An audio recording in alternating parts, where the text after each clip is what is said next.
What's up, y'all? It's Mikhail. It's Maegan. Freq. And we back with another episode of Millennial Talk Podcast, where I can't believe we're the new adults. But as always, we're going to guide each other through this.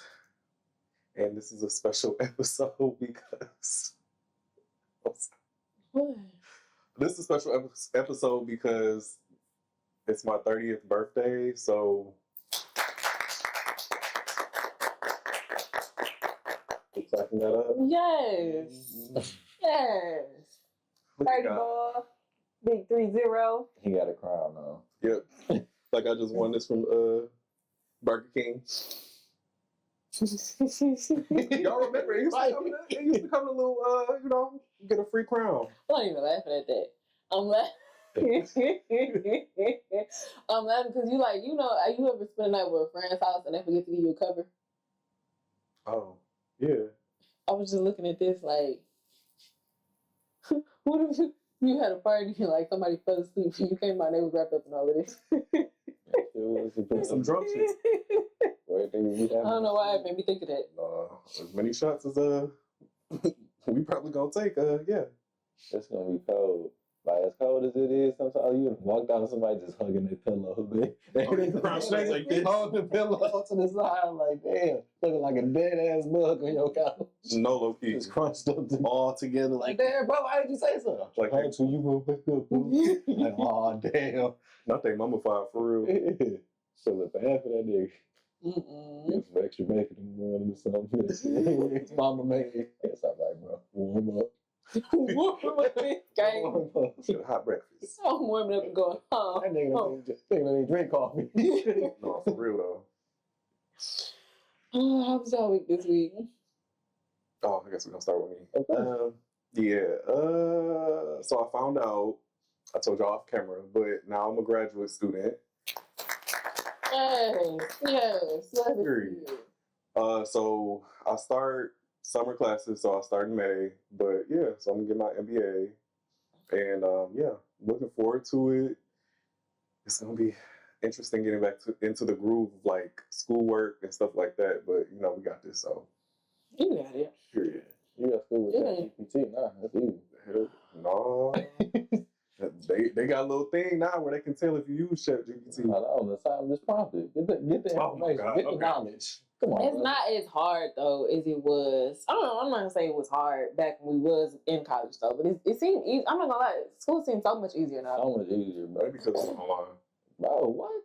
Bro. Online and in person. When I was in that last semester, bro, I was That's where like, open this was shit kicking is my ass. smooth.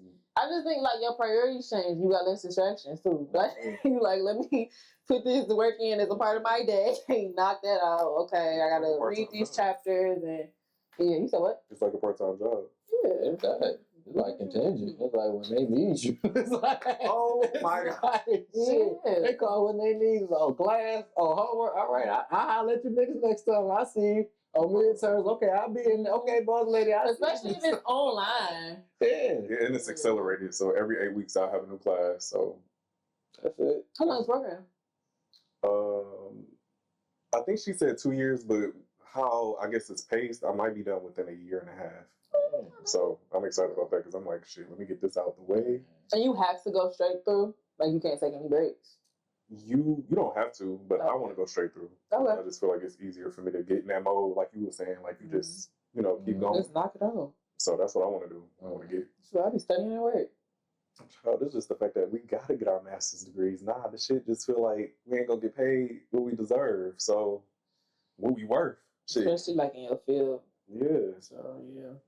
They be getting on my nerves with that shit. But other than that, just preparing for my birthday. I'm excited. I know depending on everybody's location, the winter storm advisory. So be safe out there, y'all. It's a snow squall. Yeah. What's been going on with y'all? I go. Just work. Like I was saying about the different stresses with that, and just being kind of just moving around, figuring different things out. I did have my first little personal training little session, so that was cool. Congrats. However you feel about that, 6-7. But yeah, just pretty much just doing that, getting the house together, staying warm. That's pretty much been it. A lot of work from home shit this week, so I really ain't been moving around and shit. Yeah, but that's pretty much been my week. Just kind of vibing out and not stressing as best as I can. Yeah. Must be nice. Must be. Got a car wreck this week. Shit light out. Other than that though, man. Other than that though, I modeled this week. Oh yeah, I did see that flyer. Thank you. I modeled this week. The girl name's Camille from Bare Beauty Essence. She is a makeup artist, obviously, and she wanted me. She reached out to me to be one of her models so she can start creating more content and stuff like that. And she actually reached out to me to be a part of her lip care brand too. So we're gonna see where that go. Question. Yes. She a subscriber? She should be. I talked about the pot. We talked about the pot. Okay, I was right. So yeah. That's right. I had to ask the question. Thank you. But period. Y'all know that's right. We got this shit. Like, wait. Tell me, but okay. I'm gonna wait. Because we got a Ben segment. I'm gonna keep it in mind. I want to be professional. It's some shit. I be thinking about that. Oh, I know. I be typing my shit out. Because we be reaching out. It's nothing against her. I'm not saying. Okay. Is it people be reaching out, people be saying stuff or critiquing the show, and then other things, but I'm gonna wait to the big part. Okay. You know what I'm saying? I'm gonna be respectful, be professional. Okay. So then the other part of my updates, my 75 hard. It's going good. I had to revamp it a little bit because, as I spoke off camera, I had lost weight, and that's not my goal. But it does mean I'm eating very clean and healthy, so that's a part of my goal. But other than that, everything else, doing my devotional, spending time with God, saving money, Period. doing real good with that. So, yeah. Period. Yeah, that's the whole nutshell. Take the good with the bad. Every day is a new day. No, for real. Every day is there. That's what I remind myself every time. Like, today gonna be better than the next day, you know? Why you sniff? Because it'd be hard, like, especially with this like, weather and shit. It's just like, bro, waking up in Michigan is diabolical sometimes. I'm just like, y'all know. Seasonal depression? Yes, seasonal depression for sure. But, yeah. Y'all be safe out here. Yeah, please. Speaking of the accident, it's like y'all need to learn how to drive. Drive in the snow, yeah. Matter of fact, taking it up another level, Michigan needs to learn to salt before the snow comes. Yeah, not hours after the snowstorm. So y'all don't even be out during the snowstorm. Yeah, salt them roads down. I think they be waiting for us to like put the little traction, thinking that we constantly rolling over, it's gonna, even out the snow, I guess. I don't know. Or you constantly drive over, the next person that drives over it just flattens the snow so you could be, have some type of like grip. Nah, they just lazy. Cause back when we was kids, they was out. You could say like 11, almost 12 o'clock at night, salting them roads. Yeah. And then they would get up 5 o'clock in the morning and salt them roads. Residential areas too. Yeah, they was all out. These streets is fucked. Man. Bad. Like, I had to drive down my street. I think you all are underrepresented, underpaid, and I appreciate the services that you do. But no, I'll bullshit this. I do think that's what's going on. I do think that they're just underrepresented. I just think it's not nobody applying for the gig type shit. You know what I'm saying? So you got a lot of old niggas that's moving around, shaking and shit, trying to get the overtime. I think that's what we just experienced. Because like the side streets wasn't as fucked up. Like you said, they wasn't as fucked up. And now it's real bad. Man, you seeing all these pile-ups left and right. Like, we ain't never seen this many pile-ups. So it's been 2 already. It's 3. Oh. Yeah. There's been 2 here and a GR. Yeah, I've been seeing I be thinking that shit AI though sometimes. The way like accidents be looking. I got nigga reports. I got live on the nigga reports. Dog, you won't believe this shit, nigga. They really doing it. Like, oh, okay. It's a pile up there, yeah, but be careful. Yeah, please drive safe. Y'all stay warm too. Mm-hmm. No matter what state y'all in, I think it's hit majority of the country, right? Mm-hmm. Yeah. So y'all stay safe for sure. Stay safe, stay warm. All right, y'all. We're gonna get into trend of the week. So we're talking about the Oscars, right? Yeah. No, wait. Yeah. So sure day. Yeah. So are we when it comes to Oscars, who are we like? I don't want to say who we rooting for, but any favorite movies that y'all I'm want to rooting for win? everybody black. All right, Issa. Yeah, Yeah. I was gonna go say Period. that. Like, I was gonna try to keep it Everybody big, black. like, yeah, I'm rooting for everybody Period. black. So, And Sinners got 16 nominations. yep. And if So, Leonardo I is can up bring for it. anything too, I'm rooting for him too. I like Leonardo DiCaprio. I do too. I like Good Leonardo actor. for sure. Yep, that's Tiana adjacent, so that's cool. I'm bringing up the Oscar nomination. Oh, okay. So I was about to do the same. But wow, I'm bringing that up. I do think that Sinners are going to win quite a few of the awards. I don't think they will win all 16 nominations. I think it's not so much unreasonable, but I think the big hitters, because it's a conversation like, okay, if they don't get the big hitters, but they get all the other shit, is it a pat on the head? From the, how it's the racial tensions and shit like that. It's like, I feel like it's gonna be a pat on the head regardless. Yeah, they're gonna get snubbed for sure. Because I feel like Sinners broke a lot of records. It was an original movie. Yeah, They're not doing that anymore. They either do biopics or remakes. That's all. So, like, even the best picture, I got that. So, let's just think of any of these movies we ain't fucking heard of. You got Begonia. I think I heard of that. F1. Okay. Okay. Frankenstein. That shit was decent. Okay. Hamnet. Mighty Supreme. One Battle After Another. The Secret Agent. Sentimental Value. Sinners. Oh, I know that one. Wow. Sounds familiar. But Train Dreams. Sinners to me. Like. Now, One Battle After Another, I give them that. Like, that was a good fucking movie. That's the Leo and the Tiana. Oh, thing. yeah. It's like, okay. Mighty Supreme, I think, is recency bias. But it's like, yeah.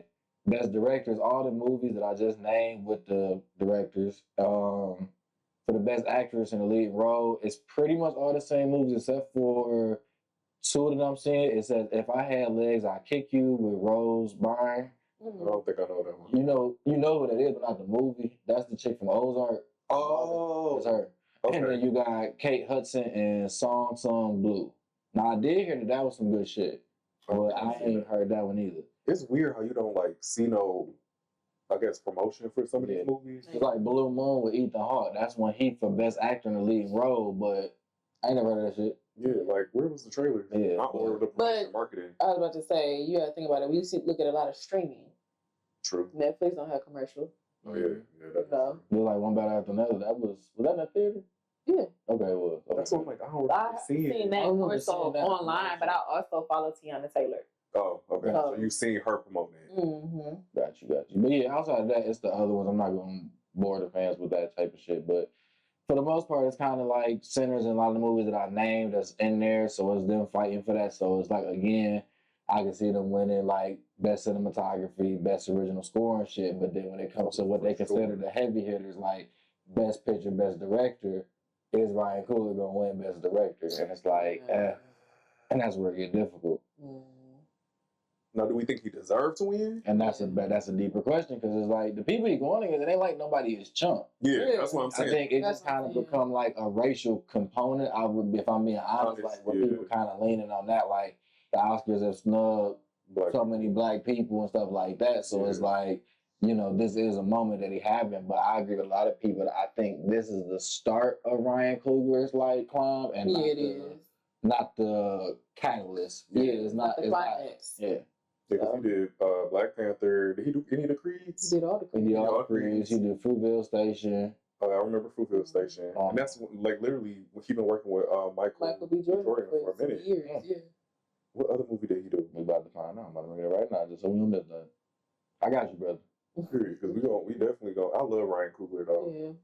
Damn. I love how he treats his wife too. Let me just make it's beautiful. He did what he produced on the Space Jam, stuff like that. But the new Space Jam? Mm-hmm.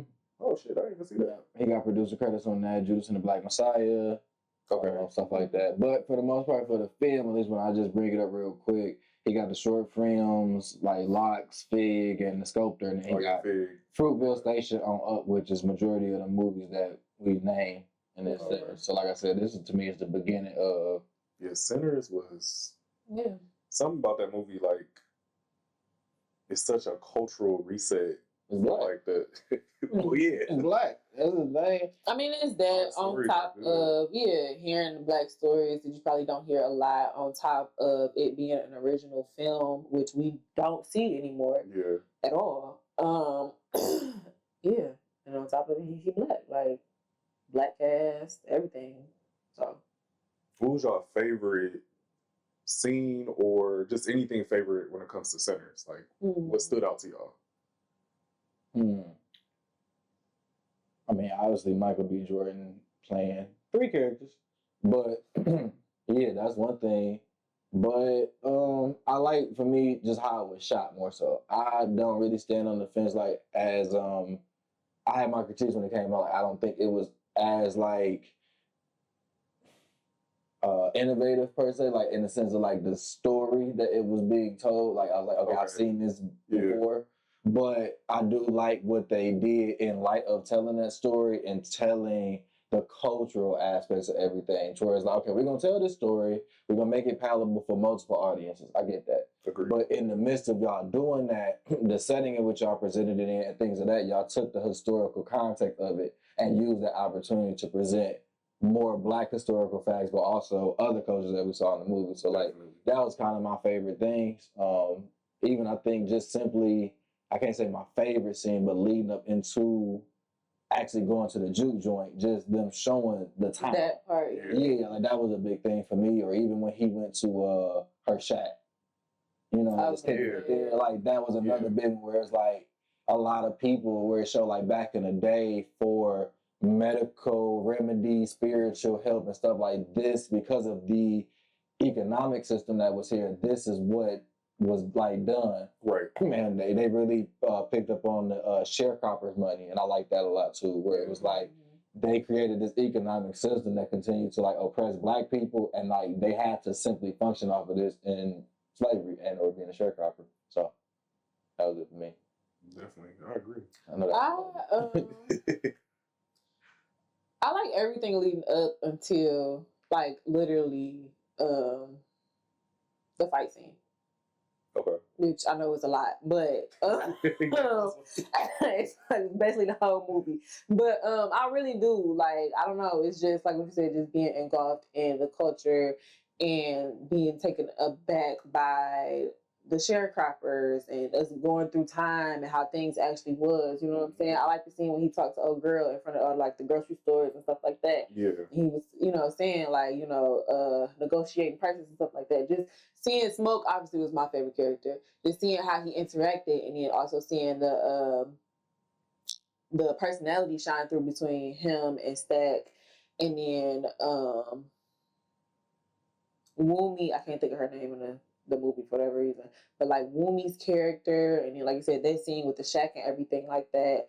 I felt that on a personal level, and then just everything leading up to that. Like I even like when Stack got big.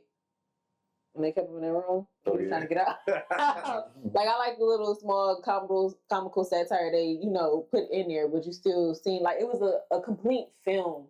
You know what I'm saying? And they still left you wanting more. Because it's like I to this day say I want a prequel. I want to know how it was with them growing up, because they just get bits and pieces which added to the story. But I want to see that, like, how did everybody really know each other? You know what I'm saying? How did they interact with each other for Cornbread and I cannot think her name in that movie, but Woomy, to have that back and forth. That wasn't just no regular like y'all used to go back and forth a lot when y'all was kids in these shows. Like, you know what I'm saying? So just like seeing the personality from all the characters and everything like that. So is Sinners deserving? Yes. Is Ryan Coogler deserving? Yes. But I 100% agree. They're going to snub him. They're going to be like, well, we can't have him win everything, But they're also going to look at the aspect of him being a newer director versus everybody else that had directed everything. Yeah, there's more season. You know what I'm saying? So, of course, like, I feel like with the movie, it's going to be like, okay, some, racial. But with Ryan specifically, he's too talented to, and I'm not saying they're not going to do it, but to just focus on, oh, he's a black man, we can't give it to him. Like, you have to look at his artistry, too. And so far, what he has done does hold weight in my eyes. Against them, that's why he's able to be nominated. But I don't think he go not best director. I think just to piggyback off of the Center's question, I feel like the one thing about me, I love music. So seeing like when you said like if they're gonna win best score, I feel like their soundtrack was low key really cultural and spiritual and like lit. Like I forgot the name of the lady that's sang Pale Moon. Jamie Lawson. Jamie Lawson, I think. Um, that part to me, like, just really shook me to like a spiritual core. Because just seeing how like people cultivate around like music, especially Black people, and how we use that to not only tell our stories but also to express our pain, and being able to share that together and use that as something to inspire other people. And like y'all said, like going through the time and seeing like all these different variations, even when they had people twerking, that shit was wild a little bit to me. But but going through like the timing of like how music changes over time, but it still has that meaning of moving you. And that was like to me the whole point of like that, because I think the first little scene that we got, or like the first subtitle, was like something about how music can bring out the best in you. I'm paraphrasing y'all because I remember it was like a small little quick sentence. He was saying that music has the power or capability to awaken the ancestors. Yeah, and bring evil or control the spirits. Yeah, control the spirits. So just that in general, and like I said, I love like spiritual remedies and learning like how our ancestors used to like treat wounds and stuff like that. So interesting. I love the knowledge behind it because some of the stuff is still relevant now. Majority of the stuff is still relevant now. But going to the Ryan Coogler point, Ryan Coogler to me is very inspirational, especially as somebody like that's an upcoming um, director, filmmaker, stuff like that, because I love how he incorporates our culture. And to that point about being snubbed, though, I do feel like he's going to get snubbed, but at the same time, I feel like if we're looking at originality, I feel like we need to praise that over everything else, because ain't no way that somebody can pull together a film from different aspects of like spiritual aspects, our stories as Black people, and show other races like things that actually happen in different variations and forms. I feel like that should be praised over everything as a filmmaker. This is just how I feel. Like if I'm gonna give somebody an award, I would prefer to give it to somebody that made up something. They brought numerous pieces and built something that is like, damn, this shit stood out. And we already know Sinners, everybody was replaying that shit. They even got to a point where they did shit 2 and 3, viewings at the movie theaters. So I definitely root hard for Sinners for sure, and I root hard for Ryan Coogler. So I hope, definitely know you're gonna win something. Sinners is gonna win something, but I definitely hope to see Ryan Coogler do way more. I know he is gonna do way more for the culture for sure. 100%. Totally agree. So yeah, let us know what you think. Who y'all think gonna win? If y'all seen any of them fucking movies, because I know I haven't seen it. I haven't either. I'm like, where's the promotion? I only heard about 3 of them: Sinners, F1, and what was Tiana Taylor and Leonardo. Yeah, I think F1. That's the only other one that I heard of. Yeah. But I think I did see the trailer for that. But yeah, let us know in the comments what y'all think. I'll be going. How do you deal with jealousy in friends, family, and workplace? I picked this topic because Go ahead. I'll pick this topic because I feel like that's something I feel like, as we grow older, in subtle ways, we're always gonna deal with it. And I just wanted to hear y'all opinions for sure, like for real. So, ooh, jealousy with family is crazy work. Family, friends, and the workplace. I mean, obviously with friends. I feel like we talked about it before. Like, you outgrow people and stuff like that. But this is also hold on, Lord Jesus, we need to put this up on a board.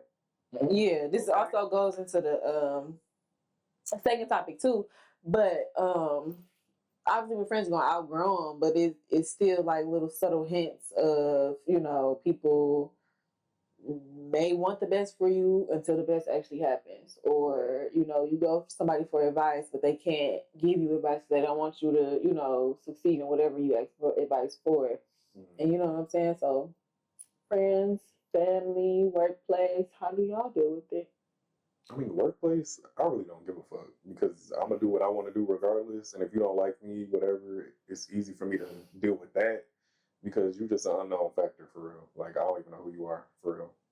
Friends and family, I feel like naturally hits deeper because, like you were saying, if your support system is supposed to be supporting you through whatever goals that you have, and you finally reach a goal or knock off something off your checklist, I feel like, to have somebody like undermine you or be like, oh, well, shit, you ain't do it this way, or, I don't really think you deserve that. And it shows in subtle actions maybe. But I don't know. I just feel like that's when you gotta like detach from people that, especially us getting older, I feel like you gotta detach from people that are not supporting you in the way that you should be supported. As a friend, family member, it go both ways for me, I would say. So what if it's not just like in a lack of support? It's just like, okay, well, I'm clapping for you. Yeah, but they still, they there and they support you, but it's like subtle. You know what I'm saying? Like they always gonna have your back, but like, how would you find out? How you holding up in your little house? Oh, they're saying that. Yes. Oh, okay, got you.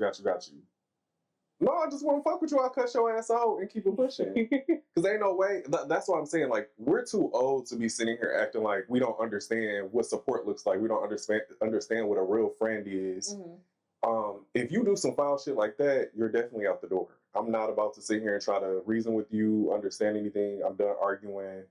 I'm done trying to have real conversations with people that don't care. You know what I'm saying? I feel like we're at an age where we should know a little bit of the difference. And I get where people have a soft spot for people that they've been friends with for a long time. But yeah, I mean, you know your worth. Like, I would never do that to not near one of y'all. You know what I'm saying? I'm always clap. And if I view things like this, and maybe I'm helping somebody else, out there. Even if I am envious of something that y'all have, I pray about it, number one. And then number two, I tell myself at the end of the day, our roles are not the same. Mm-hmm. What's for y'all is going to be for y'all. And me trying to, if I was a jealous type of person, what's that going to do for me? That ain't going to do anything. You know what I'm saying? And you're never going to get your blessings for being like that. Not at all. So, yeah, I just cut people off. I'm not playing that. What if it was a sibling? Cut off. Okay. Family, cut off. Don't matter who it is, cut off. You got to protect your peace. What about you? For me, I've never really experienced it, especially with family. Like we all tight, and I'm the oldest, so it's like I ain't really had that. No, I just never had that because they always not like my sisters per se, but like my little brothers, for sure, always talk to me for like advice and shit like that. So yeah. I never felt like they jealous or envious. It was always like, well, how do I get there? And I'm giving them game wherever they trying to go. So I never really felt that. It was always in a relationship context, like with my friends and shit, at a point in time where it's like what I got going on, they didn't and wanted me to do certain shit, so we had conversations. But even that, like, it would just be a conversation. Like, you know what I'm saying? A lot of my friends, like, I always tell you, like, it's not a revolving door to me, but like I look at my shit like a village. Like, bro, you can go do shit, whatever. I don't give a fuck. It don't affect me. Mm-hmm. But it's like, that's when it's like, say for instance, I seen you doing like, you was like, oh, I was at the bar. You was at the bar, hypothetically. And then I came like, bro, you been at the bar today? Man, hell no, I don't even go to that motherfucker. Not you lying. I'ma look at you like a liar. Like, what the fuck is you lying for? Like, bro, like, you don't even know why I'm asking you, but the fact that you just even, that's the type of shit that made me be like, that's more like, you know what I'm saying? Because, like, okay, nigga, you jealous. Why? You know what I'm saying? Like, just why? Because it could be 50,000 reasons when y'all was just saying it. Like, I've been envious of some, like my brother before. Like, it's my common brother, but it's like, I told him that, like, bro, I'm actually kind of envious of that shit. And he told me, like, oh, bro, you ain't gonna be envious. Like, and so we had a different conversation, right, but just because of my approach. But I told him straight, like, bro, that's the emotion I'm feeling when I'm hearing where you at. And I'm like, damn, bro, like, I want that. And then fast forward to now, I'm at that point, you know what I'm saying? And I'm happy, and it's like, yo, but imagine if I'd have been sitting there and wish bad on him. It's like, I love his family. I love, like, call me this and that, we still joke. But that conversation, how you are with your friends, you gotta be willing to go through every emotion. That's where it starts. It's like what your expectation is of the people around you. Right. And then it'll help you better understand. For me, I expect to go through shit with you. I expect you to call me and be like, man, this motherfucker here. And then, all right, bro, go ahead. Get your shit off for 30 minutes because I know what it's like to want that and couldn't know, like, you know what I'm saying? You feel like you ain't had that, so where your mind can go. So I hate to not answer the phone and then you went there because of that. So that's kind of how I look at shit. That's fair for sure. Yeah. Because everything is a conversation, you know. Yeah. Everybody isn't that mature enough to, And that's why I'm saying. everybody isn't mature enough to actually acknowledge that they may be a little jealous, they may be a little envious, or whatever. Especially with women, it's like you see it more in so like actions than just like what you said, cultural. Hey, you know, this is the feeling I'm feeling when I see that you going da da da da.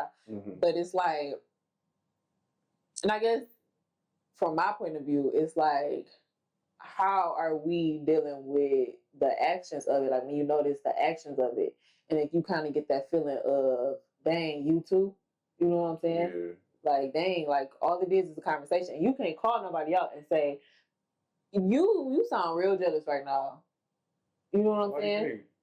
I think that's the difference right there. Like at least for me, like niggas is more confrontational. Like because at the end of the day, with niggas, it's a threat of violence. You know what I'm saying? Like at the end of the day, fuck all this talking. Like we can go but that's how at the end of the day, it really is like that with niggas. At the end of the day, bro. Bottom line, we can go scrap this out. Whoever feels strong about their opinion gonna be the nigga standing. Like that's how niggas. For some reason, that's what it is. And so it's like we real conversation because we know where it can go. So it's like, hey, bro, let's just right now. And then like he said, we'll cut you off because then if it's like I come to like if I want to tell my bro, hey, I'm envious.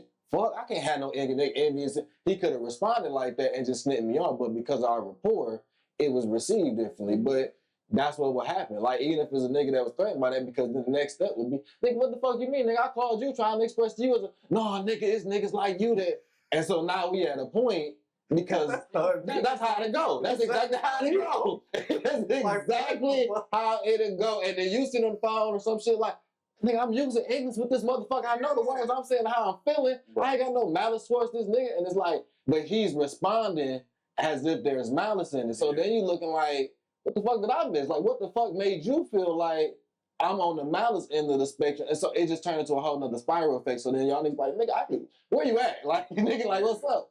But instead of getting to that point, we just cut it off. Like, it's like, you know what, bro? I'm gonna just let you go ahead and do your thing. If I see you in the streets, it's nothing but love. I ain't gonna treat you like a nigga in the street, but this is where we at. You know what I'm saying? And I think a lot of times, even with dudes, that's why we kind of can circle back sometimes, because we kind of leave it in these places where a conversation can be had. You know what I'm saying? Like it's always weird how that works. It's weird how that works. Y'all can't fight and be friends again. Men that can fight and be, cool right after. It is. No, I'm talking about y'all being able to fight. No, because you respect that. No, but see, that's the thing. You value that as respect. It's opposite for women. I've never put my hands on any of my female friends. Ever, unless you put your hands on me first. But at that point, it's already known that, okay, whatever is on the table is off the table now. And we gotta fight, but we're never coming back together. That's like the ultimate disrespect next to having sex with your girl, boyfriend, husband, whatever. That's literally, like I said, it's flipped for women. So it's like the conversation goes different. It's like, okay, we gotta sit back and kind of observe and investigate a little bit, like, what she said came off a little, okay, not even weird. I hate that word. You don't like weird? People use that. Overuse it. Everything. They do. I think it's like they do like. I'm like, they're not weird. They're shady. They're not weird. They jealous. But that begs a question too. When it comes to women, I've seen it firsthand. Being around a lot of women and being friends with a lot of girls. Y'all don't really talk about that. Crazy thing is, we do. It don't. Well, I'll say on the outside. But it just doesn't. It just doesn't come up. It's like everything is a conversation. You know what I'm saying? And if you got your friend group, like what I said, I've never put my hands on you. Like that's the ultimate disrespect. Then something has to come to a confrontation. It's just like when y'all have y'all conversation. It's like what you said. We know where this can go. Depending on the woman and depending on the type of woman she is, she's going to try to take it there to try to assert dominance. Y'all not doing that until y'all get to scrapping. And that's the difference. I was thinking of an analogy in my head, right? And we have a conversation and it go like that. It's like, you ever seen two people about to get a divorce and how they approach conversations where it seems like they building a case against each other? That to me is how their conversations go. Or how women's conversations. Yeah, like they come, like she said, I didn't even say nothing to old girl. I saw that and said that was shady, right? Mhm. So you put that seed in your head. So now, Rico. no, for real, that's what I'm saying. And they start, instead of like just addressing that moment, they build the case to justify the shadiness. So then now you around her, it's like, oh, she ordering that? Well, she only ordering that because I posted that 2 days ago, and that's the type of it turned into shit. And you like, well, nah, like, and you be sitting with that, like, well, nah, like, what if she just fucked with that? Or maybe she did see it with you and was like, damn, like, she lost 5 pounds, so maybe I should start doing that. But it's like, you already got the plant, like, you already got it. Right. Well, a nigga be like, I ain't gonna put that on my man's just yet. I gotta go talk to this nigga first. Because once we say you shady, I ain't fucking with you. To me, sometimes shorty will still be around the shady chick until the shadiness directly affect her. You know what I'm saying? No, that's you know what I'm saying? That's what I was saying earlier. Like, I've seen it on the outside. It's one of those situations. And see, that's the thing, because it's like, boom, I don't want to say like we are more forgiving in this point, but it comes to the point of like, when do you cut off? Like you said, like your good friend that you've known a lot. It's like a lot of stuff goes in our mind. It's not like I said, and you know the person. You can't just sit up here and address, hey, what you said was da-da-da-da, because you know with the type of woman she is, if she's one who's going to try to take it there and assert dominance and try to be like the alpha female, then that's how it's gonna go. When you could be like, I ain't trying to take it there, and you know what, it was shady, but I'm gonna brush it off to the side. Boom, that's the first case. Something else happened. Okay, hold on. Well, no, the first case might be like what you said. I ain't think it's that shady, or somebody else might address it to you and say, hey, what she did was shady. I ain't thinking that way. You don't know her. Yeah, you don't know her. You don't know her like that. We really be defending that person. That's what I'm saying. Then the second time happened, I'm like, alrighty. Then that third time happened, and then that's when it addresses, and then everything comes out. And 9 times out of 10, they do be shady, because it's gonna be repetitive situation. That'd be 6 months. That'd be 6 months. It depends on how much you hang out with that person. But that's what I'm saying. Even say it's still like a duration. While like I said with dudes, it's like you did that shit.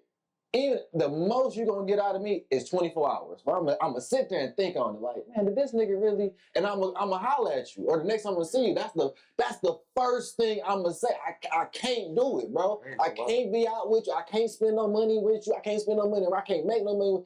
What's up with that, dog?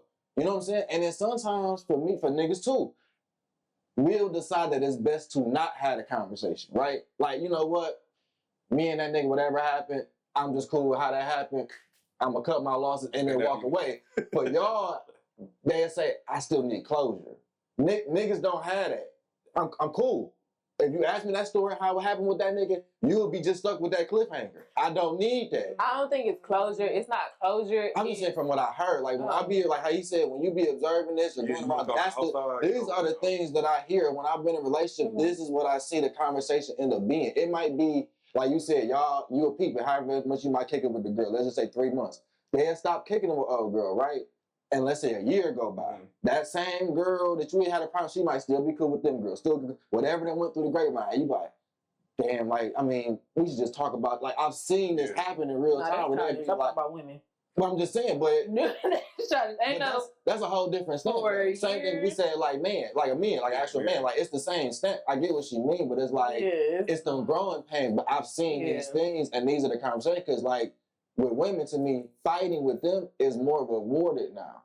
Like you know what I'm saying? Like my little sister, I don't give a fuck. Ain't never been in a fight her whole fucking life. But if you with aggression or certain things come on, I beat the shit out of her. I do da. And I'm talking about my ones in high school. Alicia whooped y'all ass. But okay. The other, I'm talking about the younger ones, they ain't never been in a fight, but that's their dialogue. Because like she said, violence is looked at in a particular way. And to me, it's like you haven't experienced violence in these magnitudes to even justify you just saying shit. Because it's like you getting this response from people. Yeah, because it's like you said, it's true. Yeah, because it's like with you, Maegan, you respect me. So shorty be like, I'm about to right.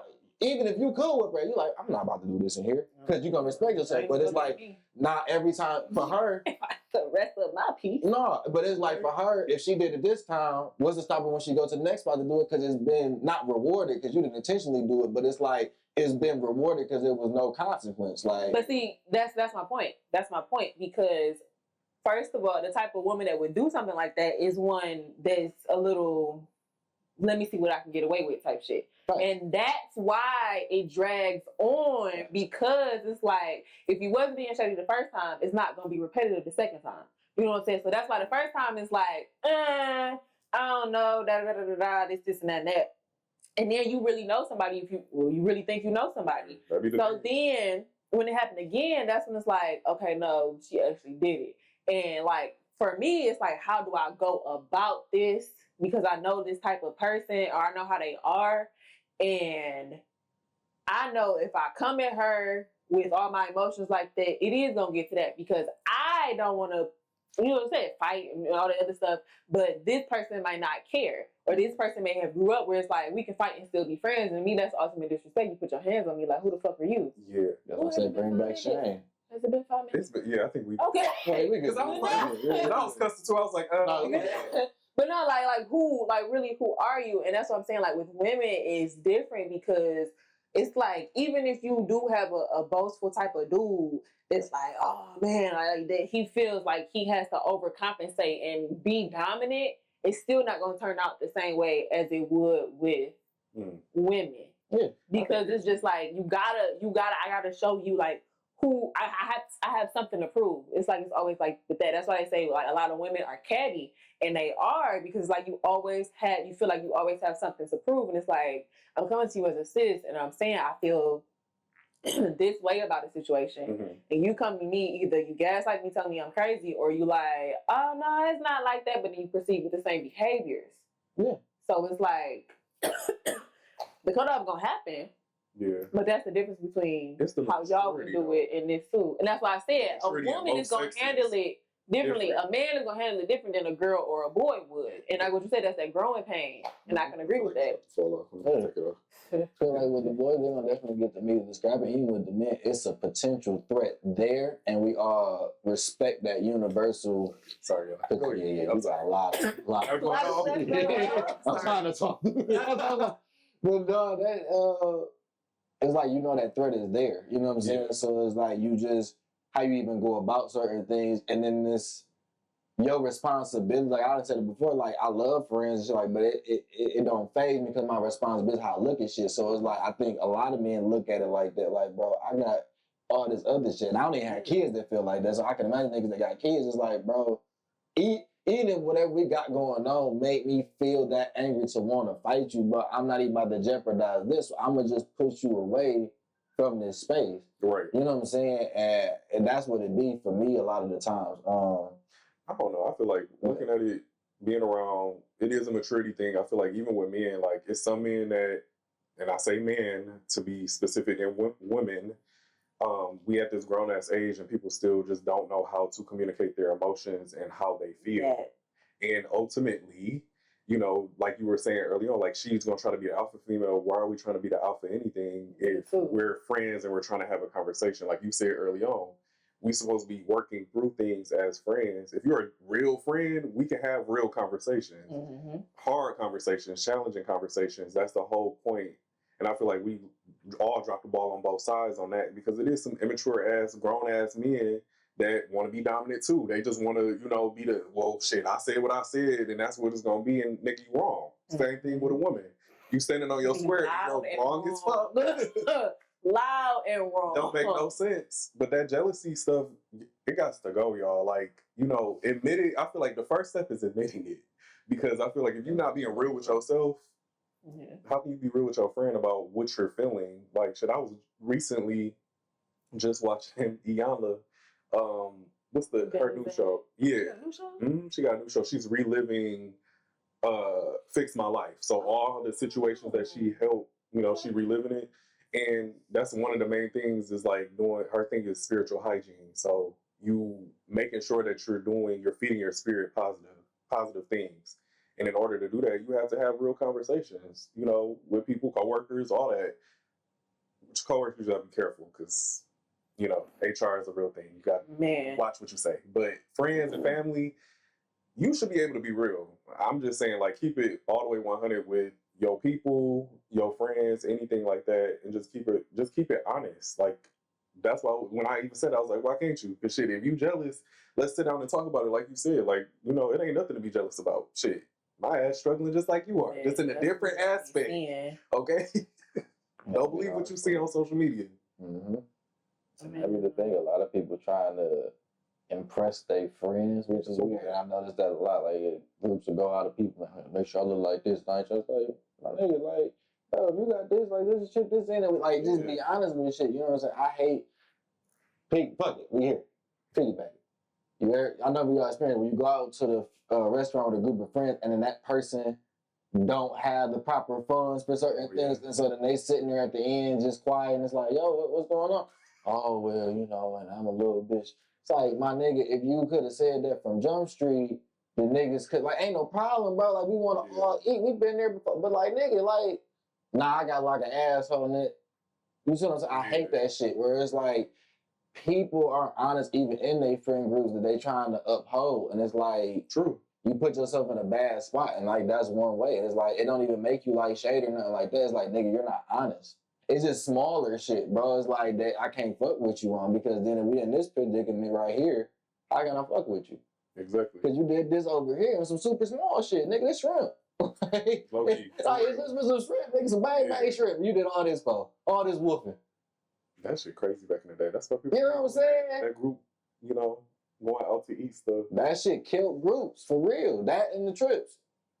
No, it's just the trips. The trips killed it. They put the knife in the coffin for shit. That last minute, I can't go, or I don't have a friend. No. Oh shit. Oh yeah. My bad. Too recent. No, it's not. How many years has it been? Oh, never mind. It ain't about 2 years. Yeah. Well, no, like that stuff, because that goes into support though. Because it's like, how you gonna sit up here and 2 years in a row, I can't make it, and for whatever reason, and then blow up in my face. And you should understand. I understand that you flake at the last minute.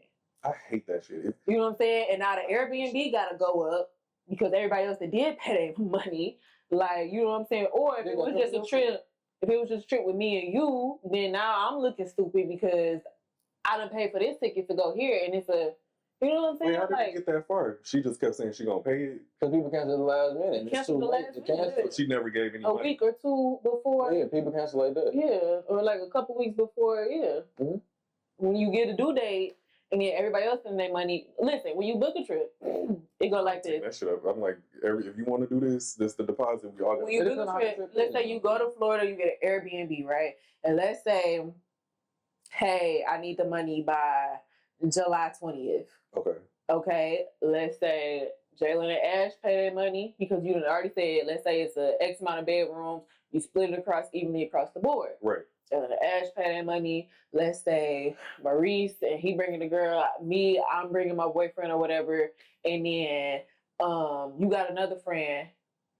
So we all paid our money. Mm-hmm. And let's say it's July 19th. Whoever your other friend is, cancel.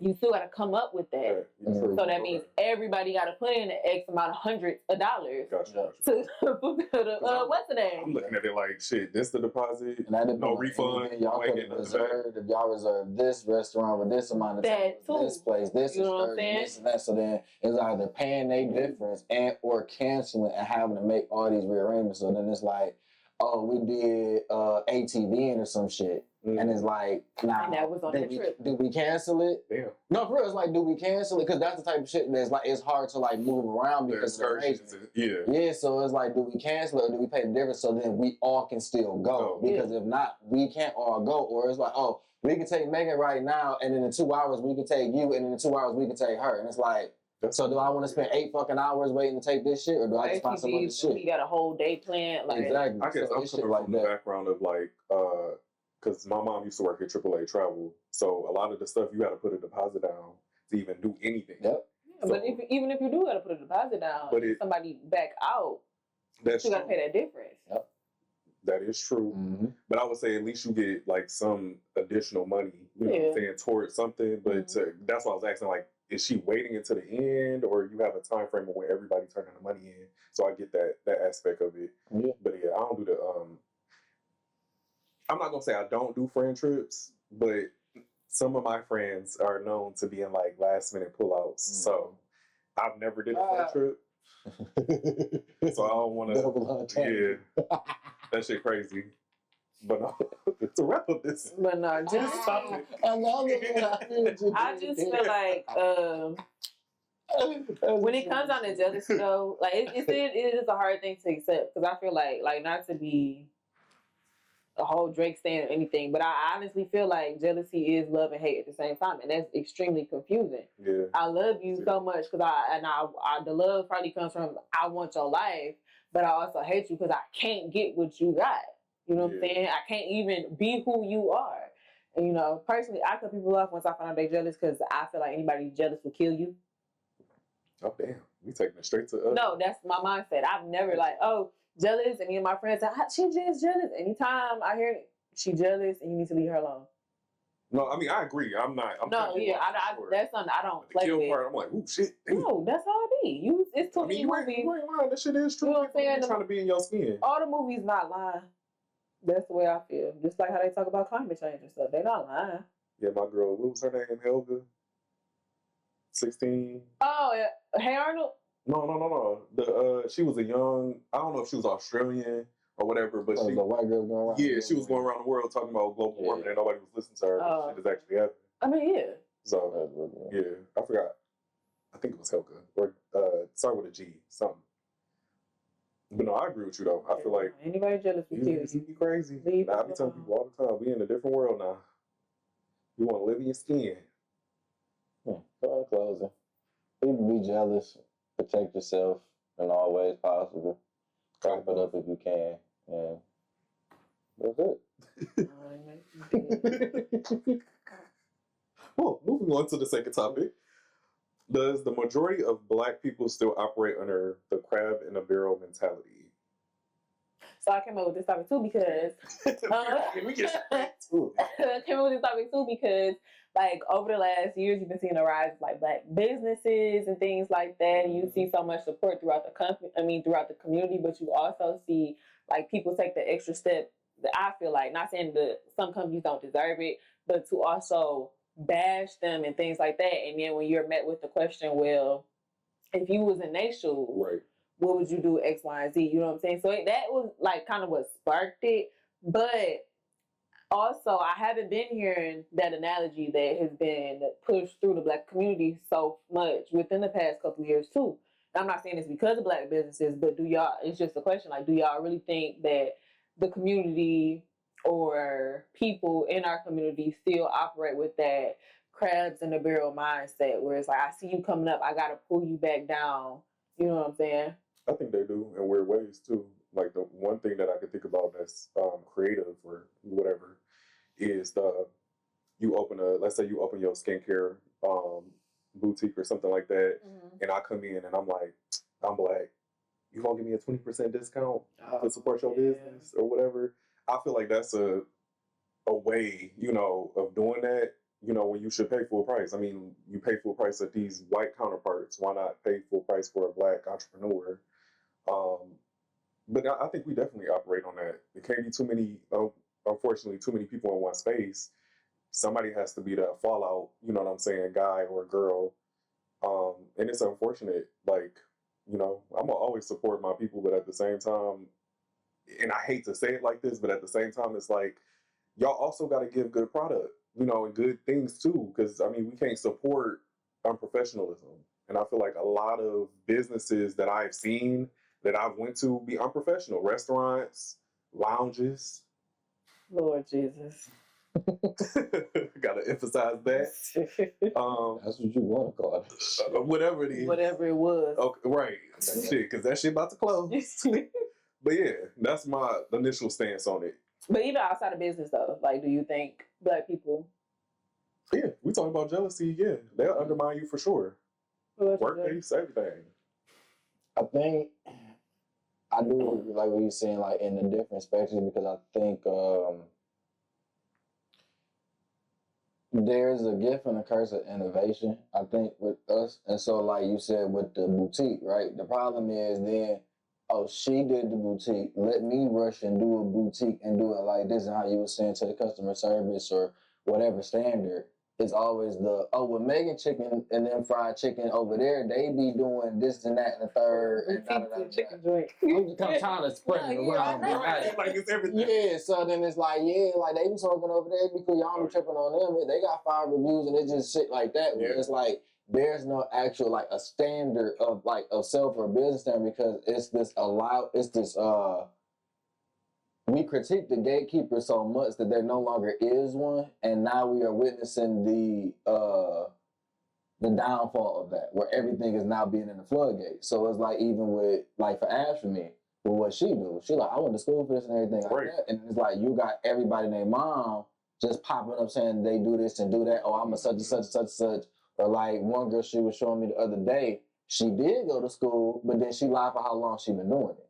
So it's just shit like that that become these marketing schemes, and then everybody selling a book, everybody got a course. So where it's like I told her, like, yo, as soon as I see a nigga selling a course, I know that industry got to be oversaturated or something like that because it's like it don't make sense like other. But you don't see no motherfuckers like we people having no books on how to sell this, how to dispensaries like, oh yeah, this how you do this right here because the industry is doing well. Like we don't need nobody else to come into here. So it's like this is how you're now selling the product, and so like I always peep that. And I think that's a big factor to your immediate question. On the day-to-day, do I think that... Like the community is on. Yeah. I don't think, like, if I'm walking around, I necessarily feel like you want to pull me down.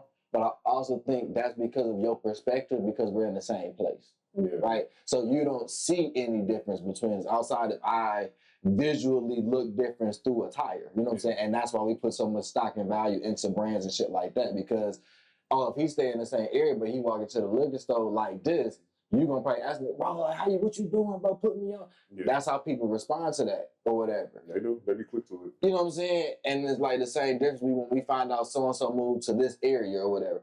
Oh, then he must be doing good. He moved over there. And it's like, but bro, it's still the same 4 bedrooms, 3 baths that he had right here on 7. It's just how your perception of shit is. And I think we are still victim to that shit a lot of times. And that's what usually bring each other down. Because if I walked in and like I did have a business or whatever, and I didn't put this nigga on, now I'm Uncle Tom. Now I'm a this. Now I'm whatever.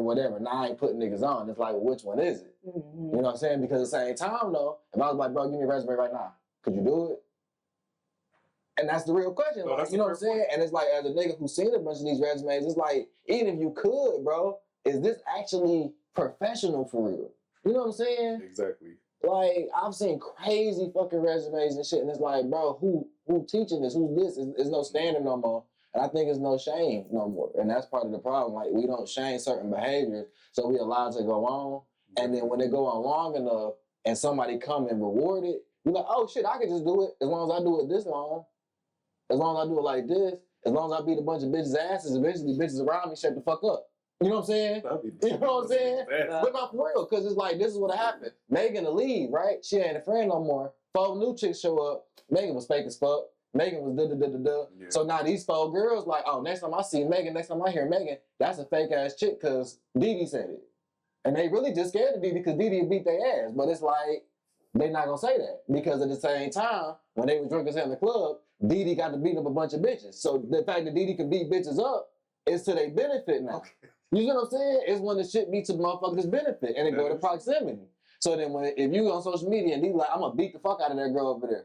Now that girl over there like, see, this is the problem with Didi. She always aggressive and she always, bitch, she was just over my house, all these videos start popping up, her and Didi hugged up because Didi beat bitches up. And you knew this until it became a problem. Didi beat bitches up.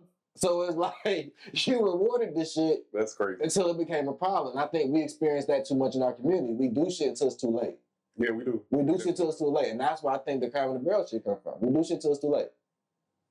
So you think it comes from not addressing behaviors? Yeah.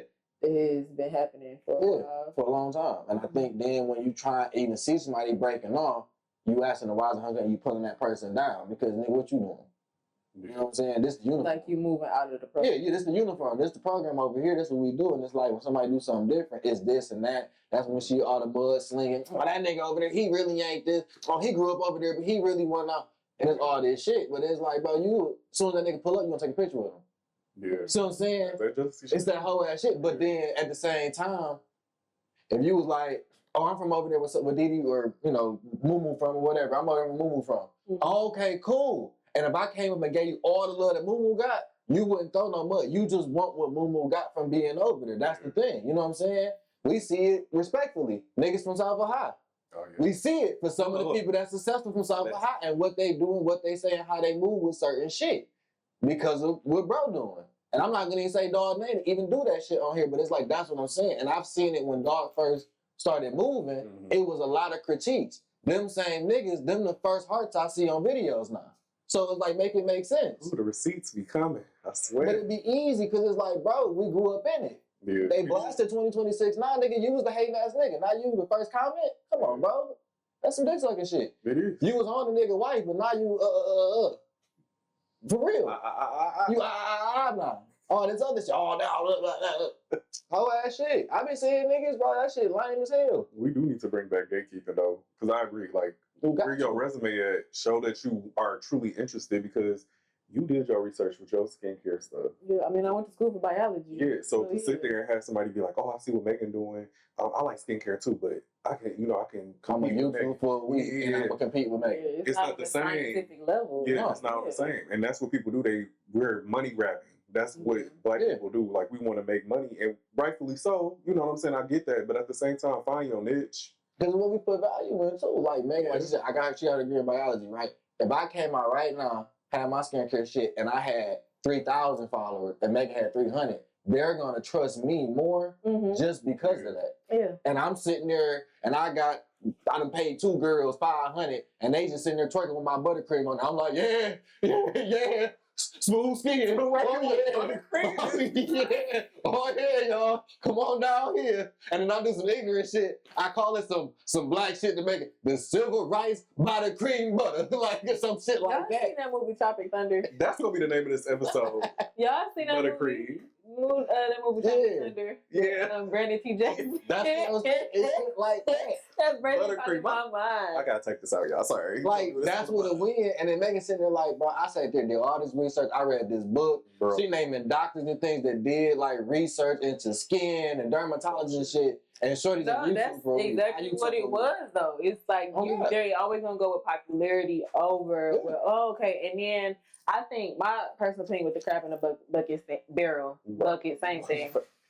Is I feel like it's a lot of people try to humble you now. Yeah, facts. That's what I really think. I don't think it's more so I'm gonna pull you down to my level.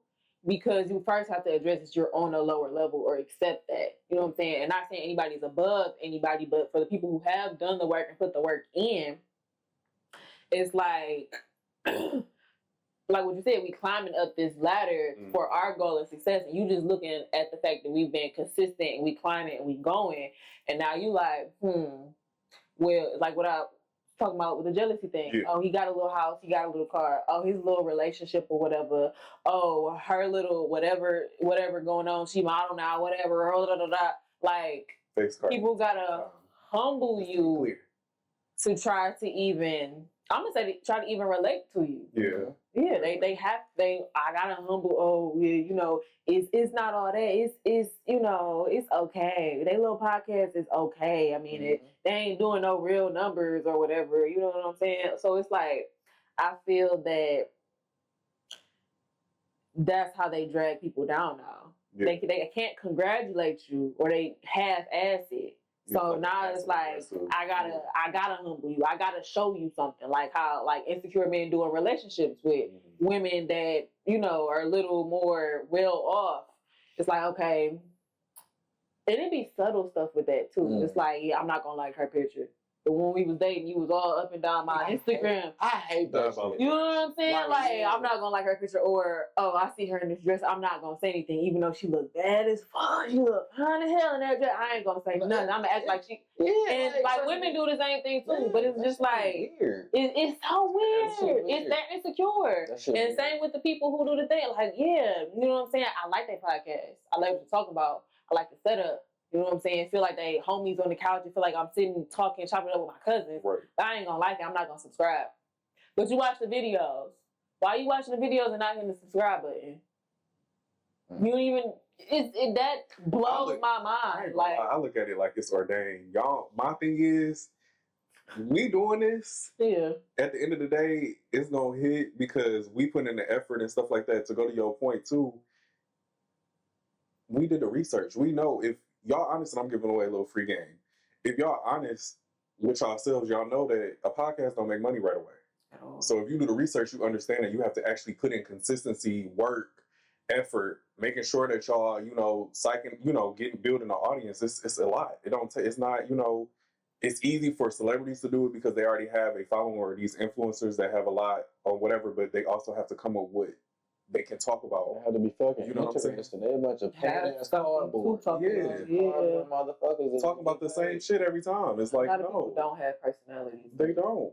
And the thing about it, you got to be able to be open too. Like, and it's hard. I'm gonna be honest. It is. Because you got to figure out what you want to keep private and what you want to actually disclose. But ultimately, shit, we've been doing this shit. This will be 54 episodes in. So we've been doing this. Like, this is not nothing, Big Millennial Talk podcast. Yeah. What y'all talking about? Big MTP. What you talking about? It's like, what you talking about? Like real shit, you looking at the ones that sustain themselves. It's like even we're 54, like we moving. It's like they 2,000-3,000 in. They take like this year we was fucked up and had to do this, and this year we did this, and now it's good. I'm a Joe fan, so it's like he said all the time, bro. Like we didn't start making money to here. We didn't do this to here. We didn't do this to there. And people to the topic point is like everybody looking for the quick money scheme. Yes. We have from that COVID shit, we've experienced not only a gig culture, but people experience an influx of money that they didn't experience at a point. Mm-hmm. And it's like now it's like, oh, I want to get back to that. You know what I'm saying? And it's like you pulling at straws to get there. Mm-hmm. When you look at how much niggas was making back then, they was working regular jobs to what it is now. They feel like, oh my God, like how did my life look? How did my life feel? To be able to pay your bills and still have hundreds of dollars left over. Like that's a feeling that a lot of people don't have for real, as much as they try and front. And so it's like, and they hear this constant fake it till you make it, fake it till you make it, fake. Like people hear that shit all the time from all these fuck people on the internet. And so they do that shit and it's sad. You know what I'm saying? Yeah, that's how you wind up broke for real. Every time. Trying to keep up with the Joneses. Because it's like, y'all try to wear the fake designer, you still come out a couple hundreds for it. If you wanted to actually look real. Oh, yeah. Yeah, and pass that whatever test you think you're trying to pass. So it's like, when you could have just been saving up your money and putting in work. Or build character to where no one gives a fuck what shoes you have on because they just want you in the room. Yeah. That's the best way. Just be a good fucking person. And I promise you, God is my witness. That shit will come. Like a nigga, you talking to a nigga that had holes in this, didn't have the issue, didn't have this, and now nigga, I got shoes falling out the wall fucking too. And it's like you never fucking know. You know what I'm saying? And it's like when you consistency is key in all things. Yes. I constantly say that the good, the bad, and the indifferent. When you look into the true ingredients, consistency is there. Yep. Every time. So it's like just staying true to that shit with everything that you do. Like I said, not to get off topic, but just like, again, whatever you trying to do, don't try and do it because the next person do it. Stay true to who you are and then stay consistent in that shit. Exactly. Like, people in too much of a rush, people look at age in such a weird way. People think that this is old instead of, like, going to the birthday episode. When I talk to the younger kids and how even when I was their age, they don't understand age for real because everything is so accelerated. They think everything is supposed to be, like, it's teenagers, it's not as 20, like, when I get 24, I'm going to be able to be a millionaire. Even when I was that age and I looked at 24, I wasn't like that. I'm like, okay, I'm going to be here, I'm going to be doing this and this stuff like that. Right. And even when I looked at my life, I was pretty much there. I wasn't there like what I envisioned in my head because being an adult, but I was pretty much fucking there. I was just doing this and doing shit. So it's like, okay, cool. But these niggas, it's like you fucked up. It's like, okay, at 30, I'm gonna be able to do this and be on the boat, be able to start retiring. It's like, oh, you don't know shit. Oh, that makes sense. Oh, you ain't never had a job. You 18. Oh, all right, nigga. See you at Amazon in a couple years, nigga. Thank God for Bezos. For real, like, it gets to that point. Y'all better thank God for Bezos for some of you niggas. Thank God for Ford and them. Thank God. That y'all can get a job. Yeah, ain't no more homeless shelters, nigga. Thank God. Especially in this winter. Yes, nigga. Y'all ain't gonna ask Dale. That's the nigga to teach the class. That's the nigga who start teaching class, Dale. I'd be homeless out here. So to wrap up this topic, Metro edition. Don't be a crab in a barrel. Let people succeed, and it takes nothing to ask how somebody got there. Right, that is true. It takes nothing to ask how, like, what did you do? And if they gatekeeping or whatever, trust me, it's 1,000,001 bread companies, and everybody's selling bread. True. Facts. Boom. All right, make it into that. Period. Yeah. We're gonna move into let's play a game. So the game that we're playing this week is Truth or Drink. We're gonna do 3 rounds. Y'all know the usual. And we got the more riskier card. So I think. Oh shit. Yeah. Not the super. Oh. This one is the last call. So if y'all, I ain't trying to advertise, but yeah, it's last call. So y'all just want to pull one at a time, or. That's good. Yeah. What's that? How you want to do it? I'm gonna have nightmares about this shit, but all right. That bad? Yeah. Damn. And you kind of brought it up a little bit because you mentioned it. I mean, you do have the option to drink. Or change the card. No, I want to see. It's not worth the nightmares. It's not worth the nightmare. I want to see. So, because we used the word already, but but okay, if you were to me, how would you do it? I wouldn't. It's on me meatloaf. I was about to say, put it in your food. We was here on that one first. Because I was about to say, I mean, I put it in your food. That's the only way. But I wouldn't. Irritating, bro. I probably put some of the meatloaf. Just chilling. Bro. Yeah. Okay. Fine. Yeah. So I'll get poisoned by food. Okay. I mean, no other way.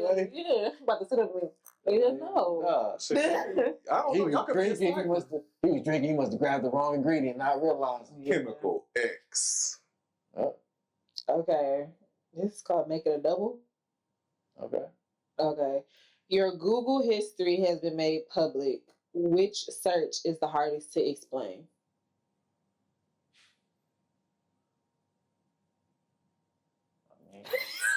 Your face, you look so distraught. Like Jesus, bro, I want to bring that up. Beyonce over here contemplating life. Okay, I'm thinking about it like I'm not ashamed of none of this. I'm like, damn, but hardest to explain, not shame. Hardest to explain. It's just some boring shit. Boring? Porn. Okay. Porn shit. That's like, okay, nigga, ooh, got me. Like, what the fuck? Just that ass. Obviously. I'm a freak. Oh shit. I gotta make it a double too. This is a bad birthday episode for you, brother. Jesus.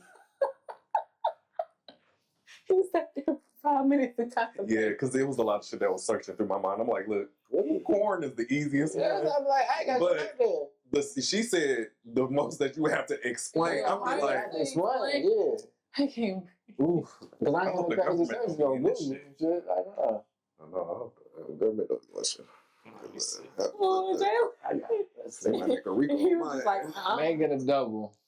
Damn. If you suspect that I have been replaced by a body snatcher, what question would you ask to prove my identity? Ooh, that's a good That was one. good. That is a great question, honestly.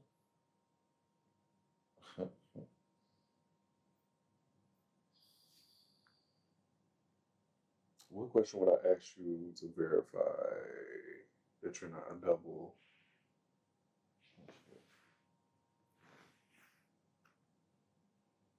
Damn, this is like really a test of friendship too, because you got to really think of like something.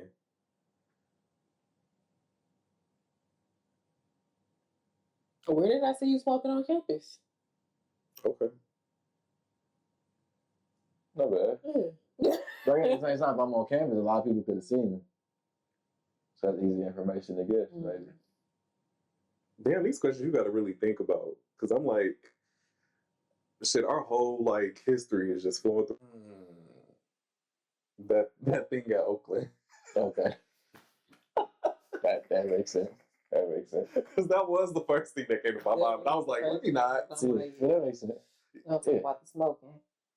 On a lighter note. On a lighter note. Oh, okay. Yeah, you on the next one. Lord have mercy. Make it a double. Damn. Damn, all these make it a double. What's something you would wait? Hold on.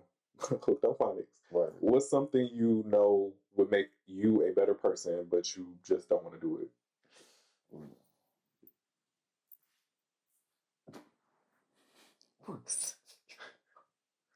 Why you ain't trust me? It's just how you delivered it. I did because Choppy. Loki, it's the wine in that shot. Sorry, y'all. I am hooked on phonics. I am a graduate student. Period.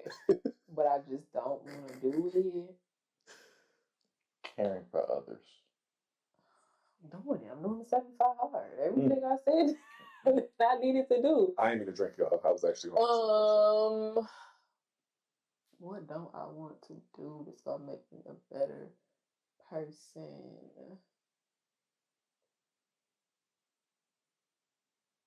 I don't know. What come to mind is like, I guess feeling more, like being more emotional, empathetic, very better. Yeah. For me? No, for me. Oh, I was like, you think I was like, no. Oh, okay. That's what I say for me. Just being a little bit more empathetic. Because I'll be like, fuck it. I don't want to volunteer more. I know, I do want to volunteer more. Maegan, you listing stuff that you already told. That's what I'm saying. I'm in the middle of 75 hard. Like, that just wasn't my question. You just want to take a drink. Just take a sip. It's okay. Yeah, look, accident this week, so it's just all rounds about it. Yeah, I get that. Man. So I was like, I don't even remember what I had for lunch. Oh, that's Any day this week. Damn. Oh, except for one. Mega double. Have you ever done something you're not proud of for money outside of an official job? Wait, what? Something I'm not proud of for Have you ever done something you're not proud of for money outside of an official job? It's weird. We just talked about this off camera. Yeah, see, I don't want to say mine on camera, so. I would love to know what it was, though. I was fucking somebody for some pay. Fuck the bitch for some pay. You just said you didn't. No, it was, I can describe, I got the story. Oh, okay. Oh. You know me, I got the scoop. But, yeah, no, it was, I wouldn't have did it in no other situation, but yeah, I didn't pay the rent. Nah. Yeah, Gotta do. threw that motherfucker too. Nah, I did. I did that shit like I had to pay the rent too. I mean, you got to. You got to put that in if you believe it. Shit like that. You better believe it. I was not playing. Shit, she might have threw your ass a tip. She might have, shit. I know what I did. Shit. I threw her one. You definitely got to be performative on that. If you gonna do that, you gotta work. Go to work. Shit. I was not playing with her ass. Wait, you can't answer. Right, I ain't answer. Are you gonna drink? I know I said, I got a drink. But it's not nothing I did outside of work for money. You can take from the little other thing. So they pass around. You ain't never took a dollar? From the collection plate? I know she didn't do that. Oh, shit. For money? She did that shit like a salt trap. She broke her hand and it gets stuck. Collection plate? Sure. Right. My mama usher. They got the mold and past her head. It's just come down the clamp. Not because it's hilarious. Stealing from church is diabolical. First of all, That's on top of that, on top of it's like that's crazy, okay. I thought about it. I ain't do it, but I see that $100 on top of But that. just picture somebody passing the plate. no, You just take money and be like, but I'm like, my mama a whole usher. Like she passed me the collection plate. I'm like, shh. I just picture your mama hitting your hand with that shit. Like, what? Yeah, I guess so. You're arguing in the middle of I'm gonna have to drink because I ain't never did nothing for money. That was there for money outside of work. No. No, I don't think nah. Wait, the question was anything I regret? Right. No. Oh, I guess, yeah, that's another thing. Oh, it's regret. Oh, what's the word? Was it regret? Oh, proud of regret? No. Regret? That you're not proud of. No. Not nothing that I'm not proud of. No. Oh, I guess that, yeah, I guess I thought. I just misread it. I'm sorry. Just sharing more about myself. Make it a double. Tell us about a time you lied to your parents. Did they ever find out? No. Hell no. Y'all supposed to tell us about a time you lied to your parents first. What if we don't want our parents to know? You gotta drink. It's all or nothing. Fuck it. I snuck somebody in the house. Oh. Yeah, that's easy work. I just snuck out of the house, snuck somebody in the house. It was during school though. That I skipped. oh yeah, no. I did. You found out now, Ma. Sorry. It was during. Oh, I forged their signature a lot on a bunch of shit. Damn, I should have went light. I definitely on a couple projects. Practice course, field trips, a lot of that shit. I was. And it's not even that like I no, it's just like you be forgetting. Yeah, that's what it was. It wasn't even like I want this picture. Yeah, we're right in the bathroom. Yeah. Dock it. I can hear a phone call coming after this episode. My mom be on it. She be like, "Yeah, because you never did anything." I ain't never took no money out of my mom's purse, but I took all the change out her purse, like all the purses that she had all to the side. I done took them pictures out as a kid, and that's right to the fucking grocery store, and got me some dollars. You better believe it, because she was like a fucking hoarder. Like, you know, you pull somebody, shh. I used to take all that change, bro. Dang, I used to do that, couch surf and all that shit, and then just take all that shit back. And couch surfing is real. You definitely find some. I go all the field shit. Was that 3? Number 1, Let's count. Yeah, I think so.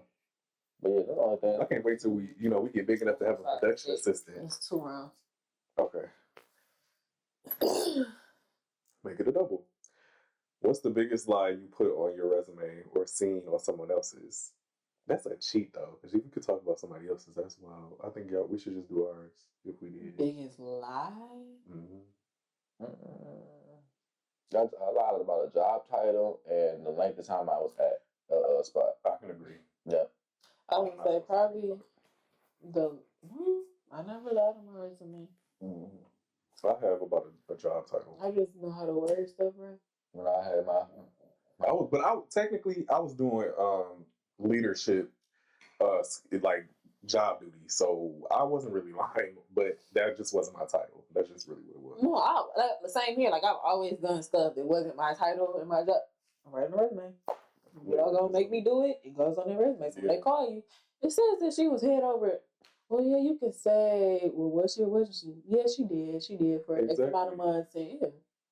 Shit, I was an interim office manager. Y'all better put some respect on my name. In a different state at that. Y'all flew me to Wisconsin. I think the other thing I did was ever since I was 16, all of my references have been my family.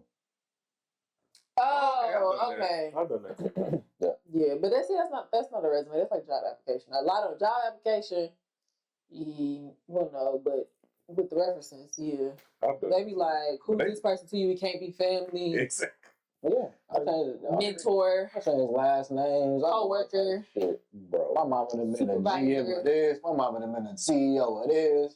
Well, technically, your mom, you can't say your mom was your supervisor. I never put my mama down. I'm talking about my friends. Me and my niggas work together. So, supervisor. Oh, I did this clothing brand. I put marketing director for his clothing brand, the fucking same LLC I have started. Technically, that's true though. But no, it is. But that's the type of shit I'm saying. I would do on a resume. I'd be like, the marketing director, put him right on there. Boom. And I would make a portfolio because I did all his designs. So you mentor over 10 years. Done it all. All type of shit. I love when they call. They be like, "Did such and such do this?" I was like, "Yeah, she was an excellent candidate. She was on time all the time. She did everything she was supposed to, and then some. Stayed over." Nobody ever called me for references though. Amber's did. I feel like it's certain corporation jobs that be really fine too checking, and the jobs that we apply for, they definitely call. And we be like, be by your phone. Like, we be texting, like, they about to call your ass right now. Oh, healthcare don't do that. Oh, yeah. Regular corporate. They call your last job and that's it. Shit. They call references for sure. You can put 5, you can put 10 references down, and they still probably won't call. Listen, we need help. That's what it is. Immediately, we need to throw you in there. Okay, can you handle a lot of work? That's how they playing it. It's like, do you gotta wait this amount of time to start here? Can you start yesterday? Immediately? Can you start yesterday? And that's how they be. That's like me. That's crazy though. When is your earliest start date? And then you be like, okay, I gotta get 2 weeks notice here, and then I want to take a nice little break and a half on my PTO. So then, you be planning it. I love that. Yeah, I do the same. I didn't used to. There was a time where I was just like, my last day, I start that Monday. I did. I used to do that too. Yeah, but now I'm like, if I got the PTO. Nah, I'm on that. Like, hey, all right, see you next Monday. Or I'll take my Mr. Hall is here. Okay. Shit. Or I'll take my PTO and then quit. I'm done. Oh, yeah. We get paid out though. We can opt to pay out. Like we quit, get paid, put it in your check. Period. Yeah. I think most jobs do that though. I don't think I had a job that did. The jobs I had, Yeah, I feel like they had. I done quit a job with over 80 hours of PTO and see nothing. Mm-hmm. They're not obligated. All of them don't have that policy. That's They're not crazy, obligated. bro. I don't think I ever had a job like that then. Pettiest thing I did, I had just got a raise from one job. I knew I was going to quit, but I knew my year of review was coming up. So I was going to get another raise. So I waited until I got the raise, and I did all my PTO over the course of that month, just taking it off because it was going to be at that rate. Instead of my previous one, if I would have took it prior to. So I ended up cashing out on that and then quit, right? Like you said. Peak game. Yep. That's some real shit. And I already did my W-2s and stuff in that PTO time frame with the new job. So then as soon as I was coming back, I was already in the new pay period. So I got that check plus this and already started doing it. So I was, Quick before we continue, because I think y'all still got to pick a car, right? That's why I just picked my pick. No, I want to ask this question. Y'all know that viral thing where black people, they always say black people, when they start a new job, they start calculating their funds and shit. Do y'all do that? You do? Time. I do. I'll be sitting there like, how much I make? All right, how much I make, and then working in the hospital was the shift diff for working my shift. The extra $2, $3, $4. Yeah. Oh, period. I know that's right. Tell us about a loophole you exploited. I think I just explained quite a few. A loophole. I don't think I. Like a specific. Oh, I guess I always PTO. Find a PTO. PTO and sick days. Yeah. Like, I feel like we talked about this off camera, like how I always wound up taking a week for my birthday. Oh yeah. Because like my off day be on like a Thursday or a Friday, so then like I take PTO for like a Wednesday, or I'll take PTO on like say my off day's on a Friday, and then no. If I don't work that weekend, that means I'm working at Thursday or Friday. So then I might work that Friday, take that Thursday off, but then wind up taking those 2 days off, had a weekend off, and then take another PTO day, and then yeah. So that I have a week. So that's our loophole is PTO. Shit, y'all better use that shit. Schedule it right. But it was something on my social media too, saying like schedule your PTO on these days so that you have like a 3-day weekend or a 4-day weekend off for the holidays or whatever. That should actually be accurate. Whoever started that, they really paid attention. That's some real shit. Yeah, mine was PTO. What's the shallowest reason you've ever swiped left on a dating profile? Because he was 5'2". That's easy. Shit, her interest. You ain't about to drag me today. I ain't saying that shit. The love, I ain't gonna say it's the super show, but that the nose shit, the septum shit. Oh, yeah. I don't know. I've never dated nobody with a face piercing before. I have. I'm out of there. Looking like a bull, little tourist. It's just, you know what comes with it. Get hip. Oh Jesus! What y'all got to get people hip to this week? Actually, I got mine. So I'm just gonna circle back. Bare Beauty by Essence or Bare Beauty Essence. Look up Camille. She's an amazing MUA, and then the vibes are like, it's like I was sitting up chopping it up with my homegirl, and I'm a silent client. Like when I get my hair done, if they're not asking me questions, I'm not saying nothing because I'm just relaxed. I'm the same way. I'll say shit. No, it's not intentional. Like I'm just thinking, maybe just sitting there like, well, hurry up. No, it's not like that. It's like I'm relaxed. I'm like, shoot, washing my hair, I'm falling asleep. Or like, okay, you blow drying and straightening and everything like that. I'm kind of like tensed up because I don't want to be burned by the hot comb. Do you like chatty? I will chat back. I don't have a problem with it, but do you like them being like chatty? Like maybe you didn't talk for like 5 minutes and then you like, all right. The only place that I don't like a lot of yapping is when I get my massages. I need you to shut up. Oh, most definitely. I need you to shut. That's the only question I need asked. I don't need, what do you do for work? Because then I got to explain it. And don't nobody know what a medical technologist do. But you don't even want to be in that mindset either. You just want to relax. You're next. She said, how do we feel? She said, like that. I did not do that. How you feel? No, I raised my voice like, how do you feel? You heard it. It's not an accent. How you feel? First of all, I've only had massages by black people. So anyway. We know now. See what? Oh my God. Actually, no, I haven't. I have 2 crazy stories. Okay. About a different race? One in Vegas and one in Houston. Vegas. That's something Vegas massages is different. That's different. One in Vegas and one in Houston. When I'm in Michigan, it's hand-stone massage over the Woodhouse. But when we go and we travel and stuff, it just seems to happen. The last couple times I've been traveling, except the Disney trip, well, actually, we should have got massages there. But we found a massage place. So when we was in Vegas, it was an Asian massage parlor. I've never been to an Asian massage parlor before, right? But they had this big room and they said 3 massage tables for me, the twins. So when we got our dress, we landed on the table, we wait for them to come in. That man, and I like deep tissue. Because I have scoliosis. Yeah. Like I need it. Yeah. Like I need your elbow through my shoulder. So that man beat my ass. Was it in Old Vegas? Mm-mm. Oh, okay. It wasn't even on the strip. You know what I'm saying? It wasn't on the strip, it was in the Old No, it wasn't near Old Vegas, no. Oh, She said he beat my ass. okay. We went to one Old Vegas, yeah. I guess they do it all over. And when I'm talking about stuff like they was all nice and like I think the other twin had a man too. They was all nice petite. All you heard from me was That's how that shit sounded. That's how that shit and he was doing it so bad to the point where the other 2 massage therapists stopped and they looked at him. Twins lifted up and they was looking at him. I lifted up. Can you lower the pressure? For real? I looked at That nigga over here doing the drums on they your shit. cracking up. They left out. I said, "Look, my ass More. beat." More. He just beat my ass. He just beat my ass. Yeah, they be a little too. The second time was in Houston. We had Thai massages. Never had Thai massages. Yeah, I've heard of the when they step in your bag. Yes. Let me tell you something. It was me, twin, and my brother. I don't like feet. Hold on. So me and twin, we was in the same room.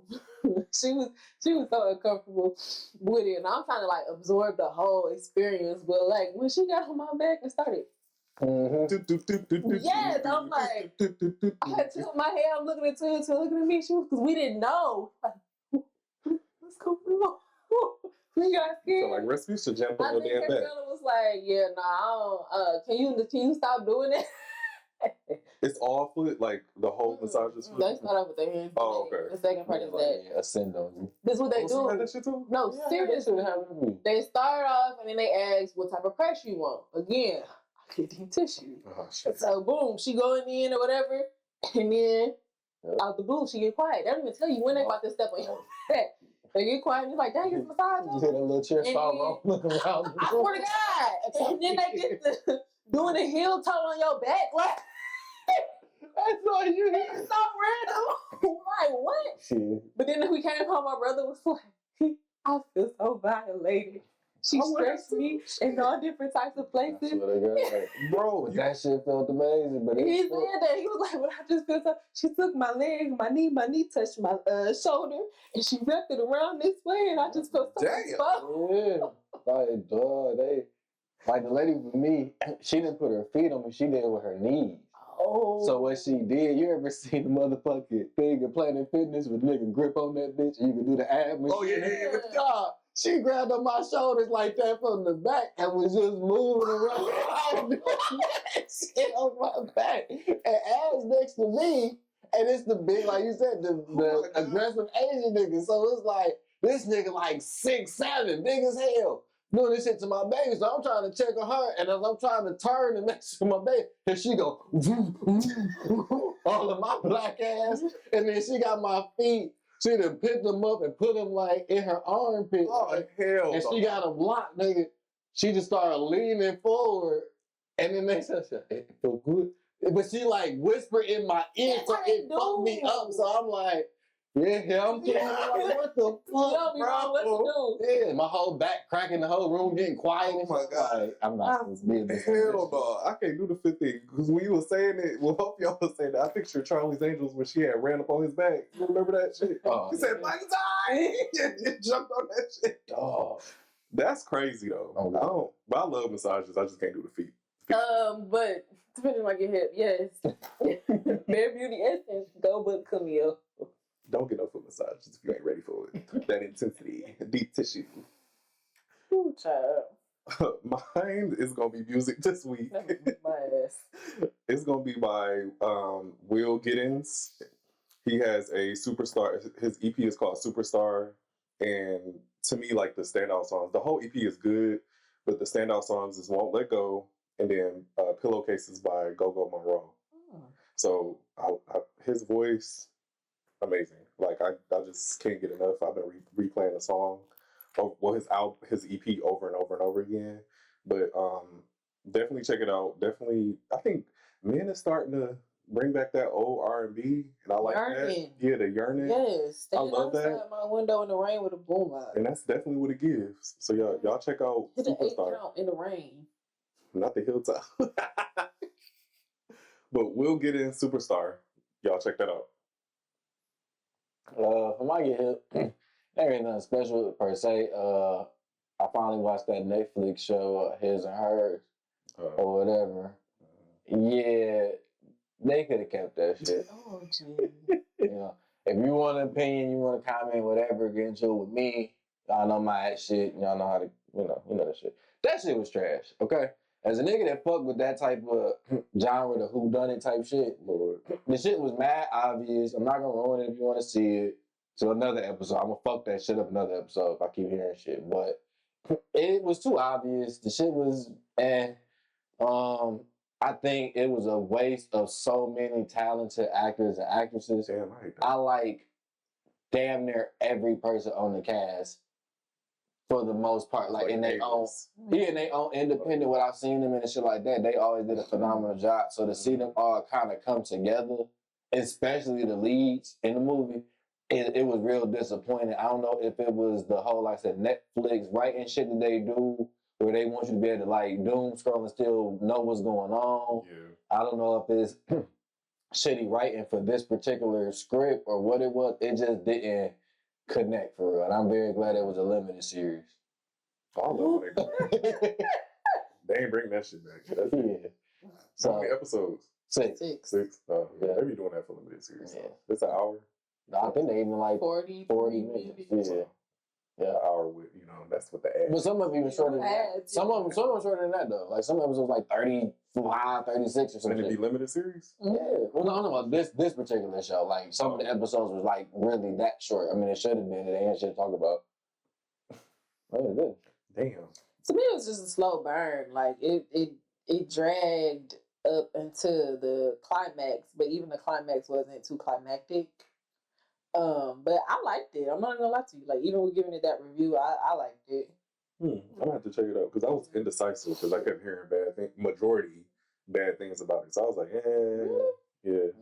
I think All even my if they TikTok. made 3 episodes, it probably would have been a lot better. But just the fact that you're making it seem like you have this great story to tell, you building up to something, and just all of the shit, and trying to like, y'all wanted us to invest into these other aspects that was going on in these people's lives that ultimately didn't have shit to do with anything at all. You know what I'm saying? And like those characters was nothing. They was all like distraction pieces the whole time. And like for somebody who watched that shit, like that genre of shit a lot, you can already tell.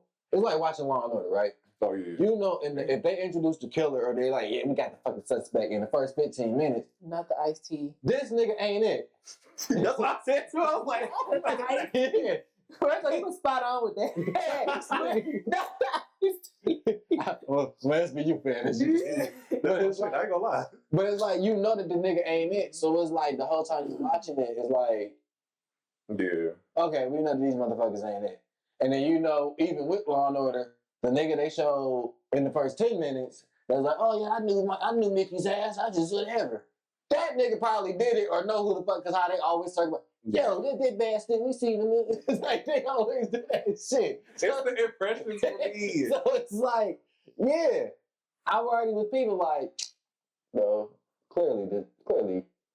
Even for me, even the people that ultimately did it, even early on, I had one other person, but I was like, okay, clearly one of you two motherfuckers did it. I don't give a fuck this and that. So it was blatantly obvious that one of you two motherfuckers did it. Got you. You know what I'm saying? I had some suspicions about somebody else, but then that was quickly dispelled in the same episode I suspected them. So it was kind of like, I felt like y'all dragging me on. that was the moment I had my phone. I was like, oh shit. Oh, never mind. They got me. Because they want you to do that bullshit. Fuck out of here. Day.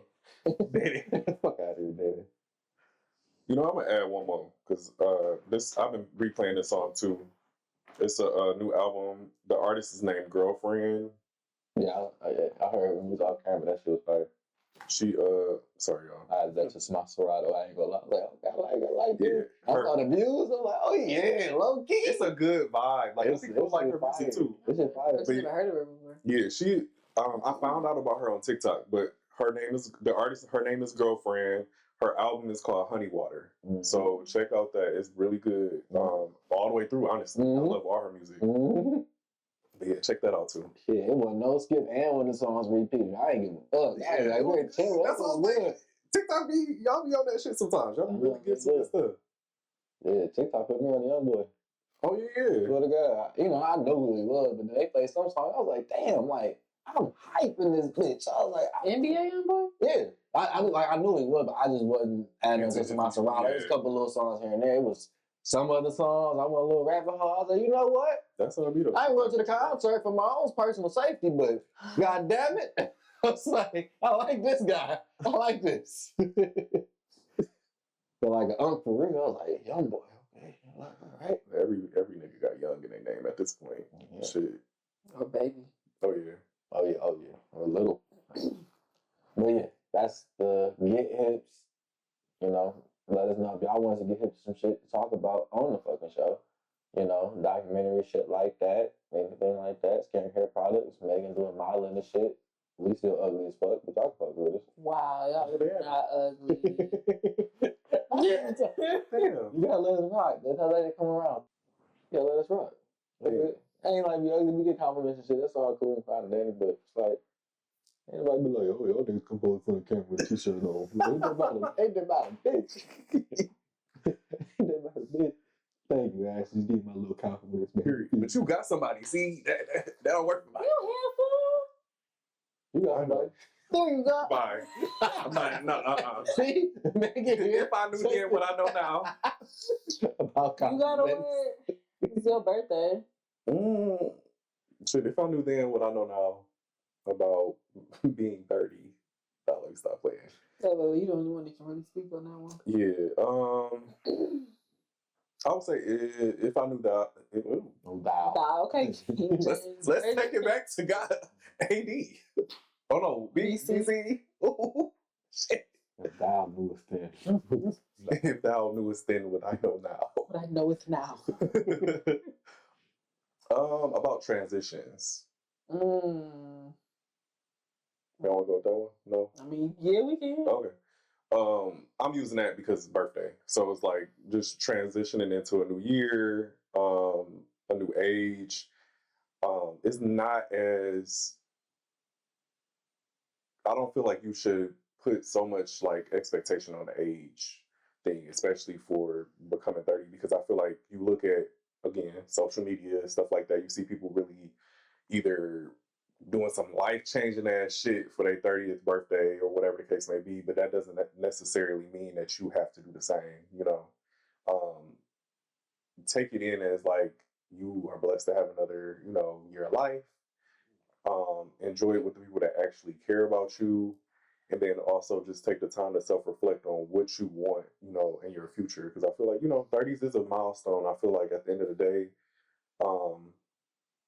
just take the time to assess what you want, you know, out of life, and, you know, put forward the effort to actually do that. If I knew then what I don't know about transitions.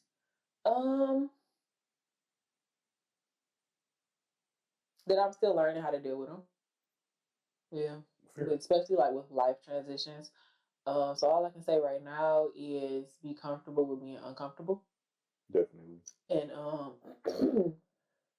yeah, be comfortable with being uncomfortable. I would have took those uncomfortable moments and just, you know, basked in them and not try to hide from them or cower away from them and just live through it. So, yeah. But I'm still learning. With this, I'm still learning. So, for me with transition, if I knew then what I know now about transition, I would probably say that for me, anticipation is the thief of my joy. Ooh. As I usually go into phases, whether it be the year or something that's like a more going into a literal like decade of life, is that when I anticipate things, it take away the moment for me. You know what I'm saying? I'll be like, okay, this year I'm gonna do this, that, and the third, and because I think so much and plan so much, even if I say I'm doing a show, I sit there and think about the show for so long, the meticulousness of it, this and that. So when I get there, it don't mean nothing. Like I'm already to the next thing. What is the show supposed to bring? What am I? If I didn't hit that goal, so in transitioning, I try to anticipate less to embrace the moment more. You know, that's kind of what I've learned now. Is just stop anticipating so much. Yeah, I feel that though. I do that too. I'm learning to live in a moment more so now. Last words, birthday boy? No, I just thought about the Jalen got me a gift. So you want me to actually show it on camera? No, not the bag, but usually the hoodie. Okay. Yeah, I got bro a gift for his birthday. Wanted to wait to the end to show, but I've been out shopping as I usually do. Everyone knows. And I saw something I thought would be really dope for bro, and I went back and luckily they had it. And so yeah. So it's a nice little hoodie. I was like, let me look at the front. No, no. Yeah, and the back look he lit. So it's Dexter's Laboratory. Yeah. That's you. That's you 1,000%. For real. I low-key got a Cartoon Network hoodie. I love like anything nostalgic of like my youth. So it's a dope hoodie. I love it. Dexter's Laboratory is a low-key lit show. If y'all not on that, y'all don't know. Hey Arnold. Hey Arnold was good too. I'm rewatching My Wife and Kids again. I was gonna say, I don't rewatch that shit so many times. Okay. The shit is funny. You know what? Something that's so overlooked with all those 90s shows, like entrepreneurship. Because a lot of those black dads were entrepreneurs. Yeah, because when I watched My Wife and Kids for like the second time. Oh, yeah. Yeah, he was like in logistics and trucking. Yep. So it's like, dang, you don't really realize that. And then, yeah, there's a lot of other black fathers. I can't really think about it right now. But yeah. Carl Winslow, just being a cop. There's a lot of just different people. Even a simple job. I mean, Uncle Phil always get his bad rap, but I always highlight my kids. He was a lawyer. Well, he was a judge. He didn't become a judge. He was a big time lawyer to start on bail, and then he became a big time judge. But needless to say, like with My Wife and Kids in particular, but I love that show, is that there's a relevancy to their life lessons across the board. Very true. Like, comparatively, even to some of the other ones, they circumstance predicaments, it always can give it an asterisk. With that show in particular, is very true to like what I think is the common person. I think that's why I appreciate the Upshaw so much. Yeah. That's the same I appreciate them because he's an entrepreneur too. Exactly, and they day-to-day shit is to me true shit. Like Mike had great success, but he also had financial situations. Not compared to my man from the other side, that nigga be fucked up. Yeah. But it's like to me, in today's world, that is more reflective of a day-to-day mechanic entrepreneur running his own shop. He be fucked up, trying to figure out little schemes, just a nigga, but he making it work for his family. And that's what I think we've lost that appreciation. So we have. Yeah, that's in closing. Yeah. No, I want to ask y'all, since y'all brought up the shows, who got the like most fire theme song from the back in the day black kid shows? If you want to name two, you can, because I got my two. Y'all You gotta mention Fresh Prince. Living Single pop up for me. I was about to say, yeah. Living Single was good. What's the joint? I don't want to be bold. In Living Color is one for me. Okay. When I think about theme songs. All that.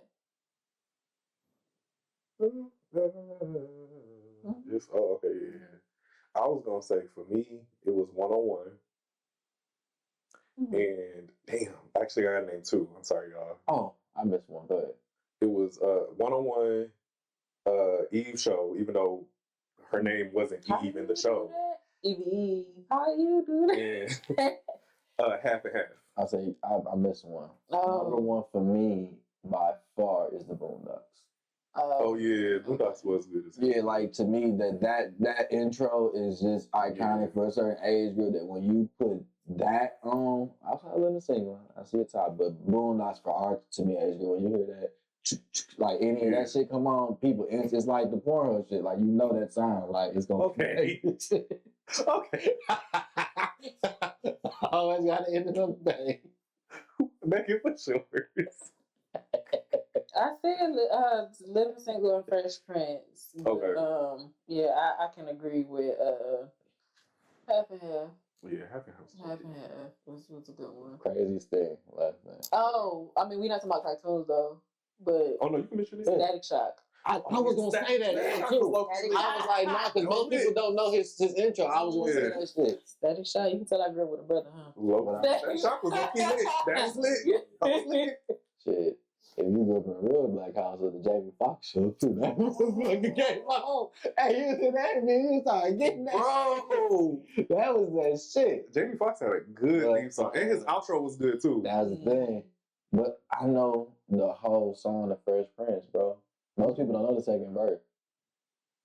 It's the second verse. It's the second verse. I think I heard it like twice. Yeah. I was about to ask Megan, like, you know, That's fast. But this was the people there live like, this might be all right. And then he jumped to the taxi part. oh, Yeah, I know. The reason I know that my mom used to burn CDs on LimeWire, so to be a nice mom, she burnt the Fresh Prince intro, so I knew the whole But song. I think Damn, the I didn't first know two that. episodes, They played it. They did. Yeah. Then they People cut it didn't after like that. it. Yep. Yeah. It was cutting, Oh, that's it was probably cutting my last into the scenes too much, so they wanted to get more scenes out, so they cut it in half Gotcha. and broke it down. Because I remember watching Nick at Night one time, and I'm like, Yep. where did this part come from? yeah, I ain't paid attention. I just like the first verse for sure. Yep. That's all they needed. You know, this not a what's the name though, but because I had just seen it on TikTok and it just came back, popped in my head. Holes, the outro rap that they did. Oh, I haven't seen Hoes in a long Yeah, time. I seen Keke Palmer, Keenan and Kel on the podcast talking about it. Ooh, ARMP, I to the T. bro. I'm like, you know what? That outro was fire. The rolling credits was fire. So we have to talk about the cultural impact of Bring It On, Step Up. Bring it on. Bring It On, Step Up, You Got Served, da. It's cold in here. Hey, I got- it must be some cold in the atmosphere. It's cold in here. It must be some Taurus. Niggas not gonna be honest. That's what most niggas crush on Gabrielle Union started. Niggas gotta be honest. That's where it started. Most niggas crush on Gabrielle Union started in that motherfucking movie. Low key. Niggas need to be honest. She was like late 20s when she did it. Yeah, she was old. Yeah. Well, hold on. For a high school movie, yeah, she was. Hell yeah. Nowadays. Shit. No, yeah, I know. Taraji P. Henson was old. Was in her 20s playing on Sister Sister. Yeah. How old y'all think Zac Efron was in high school? Niggas was grown as hell. Bro, not 34. How old y'all think Will and them is? Will and them ain't fucking niggas grown as hell. Will and them grown as shit. They in their 20s. Playing what? But I mean, they grew High up schoolers. though, and then you got to realize 4 years passed before the other two. But they look grown as hell. These niggas don't look like no motherfucking son. That nigga might like, yeah, we got Like Bro. Yeah, because I think the black girl in High School Musical, I think she was close to her 30s. Yeah, she had a kid. She was grown. Oh, Monique Coleman, that's her name. All Yeah. types of shit. Yeah, she was in her 30s. When she said that, I was like, well, like, don't cry. Yeah, because she was in Fat Albert. Was she? Yeah, she was in Fat Albert. Was she like a mean girl or something? I think she might have just been kind of have to a rewatch it. peripheral character kicking it with Albert. But I remember, you talking about dark skin girl, right? Had the nice lips and all that shit in the High School Musical, right? The curly hair. Yeah, shit. I I should have mean, found out. she was the only black girl. The only black girl, yeah. You described her. No, I thought it was one more. I thought it was No, she was the only. I mean, it was her and Corbin It was an Asian girl. oh damn. in high school. I think she was on like the math flute or Whatever whatever. was another black girl. Oh. I think. Anyway, we ain't gonna hold y'all talking about High School Musical shit. Thank y'all for being here, watching us. Tell bro happy birthday. Stop being assholes to Megan. Y'all niggas is weird. We love y'all. Like, comment, subscribe. Yeah, it was nothing disrespectful. We didn't step in, but keep it a bean. You know, it's just shit going on. Anyways, be nice to Megan. Be mean to me. How y'all doing? Love y'all. Like, comment, subscribe. Our shit is underneath our names. Send love, prosperity, y'all. God bless. Peace. Peace.